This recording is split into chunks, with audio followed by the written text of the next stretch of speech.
Bonsoir à toutes et à tous, bienvenue dans Choose Social TV, l'émission qui donne des couleurs au S de l'ESG. Et j'accueille aujourd'hui Emmanuel Bollet. Emmanuel, vous êtes responsable performance et impact pour le groupe Neosoft. Bienvenue. Merci.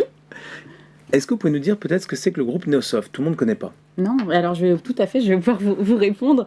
Neosoft, c'est une entreprise créée depuis 2005 à Rennes, qui est un groupe indépendant de conseil en transformation digitale, composé de à peu près de 1800 collaborateurs, qui sont réunis autour de 6 communautés d'expertise: le conseil et l'agilité, la data, la cybersécurité, le DevOps, les infrastructures et le cloud, et enfin software engineering. Et votre responsabilité à vous, donc, elle s'appelle Performance et Impact. Tout à fait. J'avais jamais entendu ce titre encore. Qu'est-ce que ça veut dire? Il y a quoi derrière? Derrière, il y a deux grands axes. Le premier axe, le système de management de l'entreprise. Comment on s'assure qu'on a des pratiques qui sont communes, quelles que soient nos implantations en France, pour des pratiques communes à la fois pour garantir un bon suivi à nos collaborateurs, encore une fois, identiques sur l'ensemble de nos implantations, et aussi avoir des prestations de qualité pour satisfaire nos clients. Un premier axe. Deuxième axe, l'ensemble de la stratégie RSE du groupe. Comment on développe notre engagement pour être une entreprise toujours et encore plus responsable. Alors on va rentrer un petit peu plus dans le système de management justement, et aussi dans votre politique et vos pratiques RSE.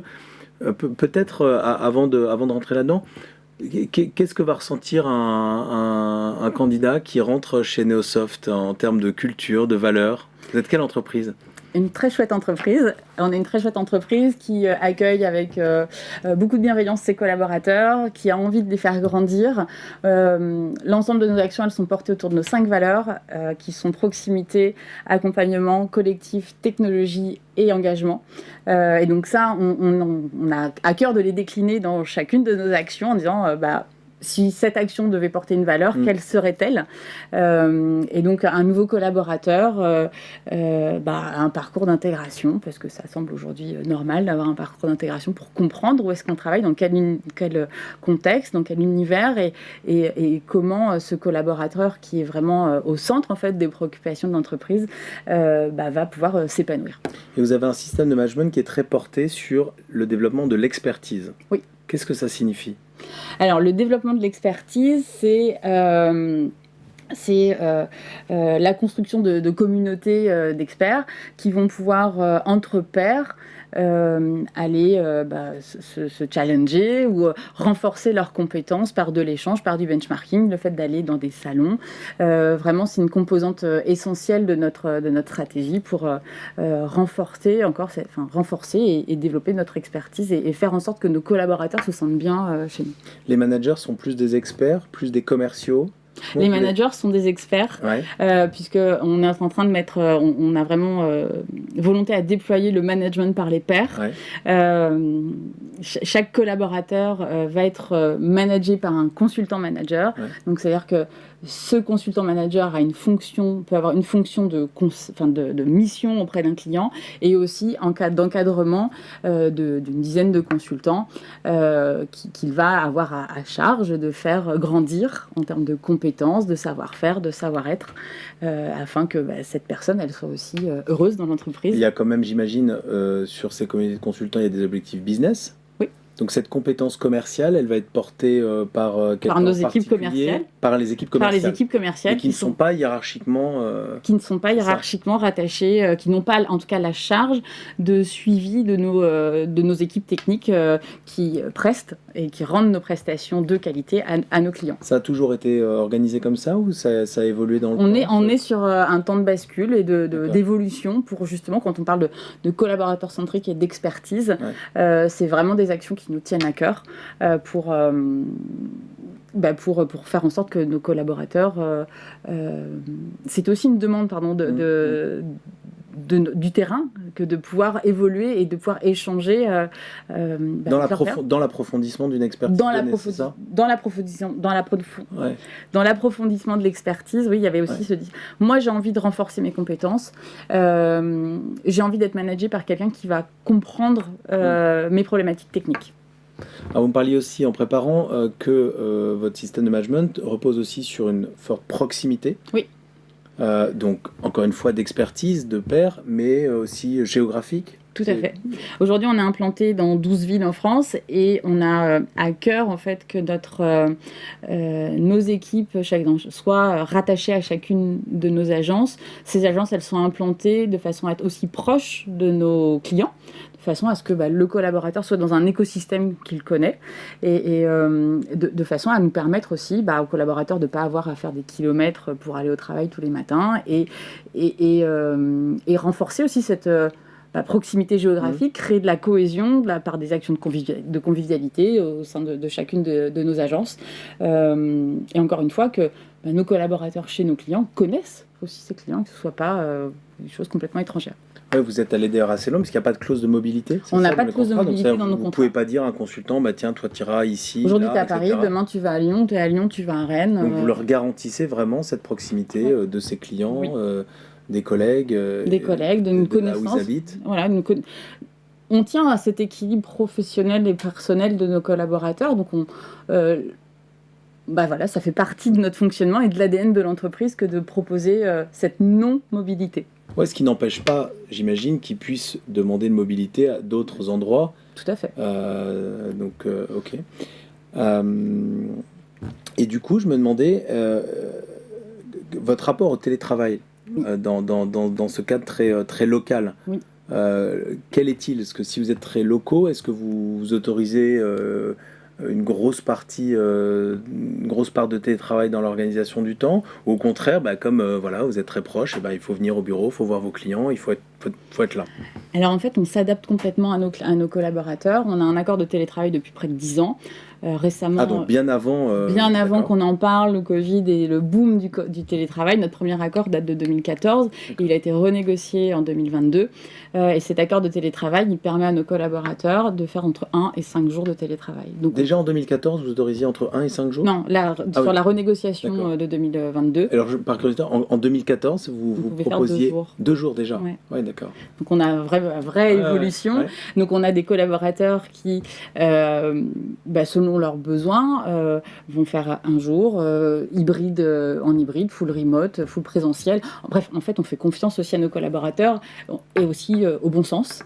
En fonction peut-être des postes et chacun est en capacité d'évaluer à un moment donné son besoin. Alors je change de sujet, on va sur le sujet de la RSE, donc de l'impact. Donc vous avez mis en place un certain nombre de pratiques. Quelles sont des convictions ?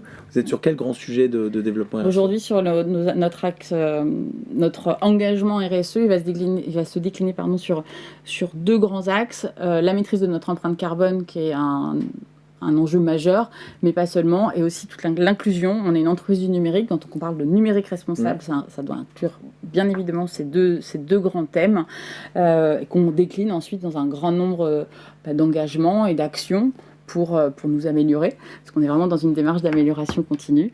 Si je parle de la maîtrise de notre impact carbone et de la réduction de notre impact, c'est mettre en place un bilan carbone, déterminer une stratégie bas carbone alignée sur les accords de Paris. J'imagine qu'une empreinte carbone d'une société de service comme la vôtre, elle se situe où ? Elle va se situer dans nos mobilités, dans nos achats, et dans les prestations que l'on va produire, puisque on est une entreprise du numérique, donc on ne peut pas nier l'impact carbone du numérique. En revanche, on peut y travailler pour encore une fois, le réduire, et non pas uniquement le compenser. Et donc pour ça va être de comment on réfléchit à demain à aller vers des offres responsables, de façon à aussi accompagner nos clients dans leur réflexion et eux aussi dans cette boucle vertueuse du code qui serait... Une offre responsable, ça serait quoi par exemple ? C'est une offre qui accompagne nos clients dans leur propre démarche de numérique responsable en faisant appui sur les compétences de nos collaborateurs, de faire... prendre appui sur notre propre expérience et comment on les accompagne dans la réflexion de quel DSI pour demain, comment développer telle application avec un code qui a été réfléchi de façon à ce qu'il ne soit pas générateur de carbone de manière... parce que maintenant on peut coder de telle ou telle manière et ça peut plus ou moins polluer. Effectivement, mais après ça devient très technique. Ça devient très technique et je dirais pas au-delà de mes connaissances. Les sujets émergent en tout cas. Les sujets émergent. On sent qu'il y a vraiment aussi une forte demande de la part de nos clients qui s'engagent aussi dans ces démarches-là et qui nous poussent finalement par leur demande à engager notre réflexion, à la poursuivre, à l'améliorer et à être en capacité de donner demain le bilan carbone de chacune de nos prestations. Et c'est vraiment vers ça qu'on se dirige. Il y a un autre sujet, c'est celui du handicap. Exactement. Que vous avez pris à bras-le-corps. Tout à fait. Qui fait aussi partie de l'ADN de l'entreprise. On a un accord handicap qui a été signé en 2021, mais il faut vraiment avoir à l'esprit que certes, cet accord il vient concrétiser des pratiques vraiment déjà ancrées au sein du groupe. On a un accord qui aujourd'hui donc se décline sur plusieurs axes. Le recrutement et l'inclusion. Une fois qu'on a recruté, il faut savoir intégrer, développer des compétences. Donc dans la partie développement des compétences, par exemple, on abonde financièrement les CPF de nos collaborateurs. C'est comment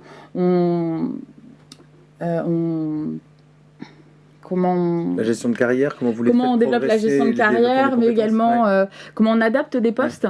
Et enfin, le handicap n'est pas un sujet qui porte uniquement sur les personnes en situation de handicap, mais également qui concerne l'ensemble des collaborateurs. Donc on a toute une action de communication et de sensibilisation de nos équipes, de nos managers, pour comprendre, être plus à même aussi de pouvoir échanger, et aussi toute une part de prévention, qui est de prévention diabète, par exemple. Moi, j'ai été faire une consultation diabète et de savoir si dans mes pratiques, je pouvais être à risque. Et dans ces cas-là, qu'est-ce que je mets en place pour être moins à risque éventuellement. Et donc tout ça, ça contribue en fait, au bien-être aussi des collaborateurs et à de la prévention pour notamment. Il y a de plus en plus d'entreprises qui proposent des check-up maintenant à partir d'un certain âge à leurs collaborateurs. Alors là, il n'y a pas de limite d'âge. Il n'y a pas de limite d'âge, mais qu'on est 25. Là, vous proposez des consultations à tout le monde. Il y a des consultations à qui veut y aller.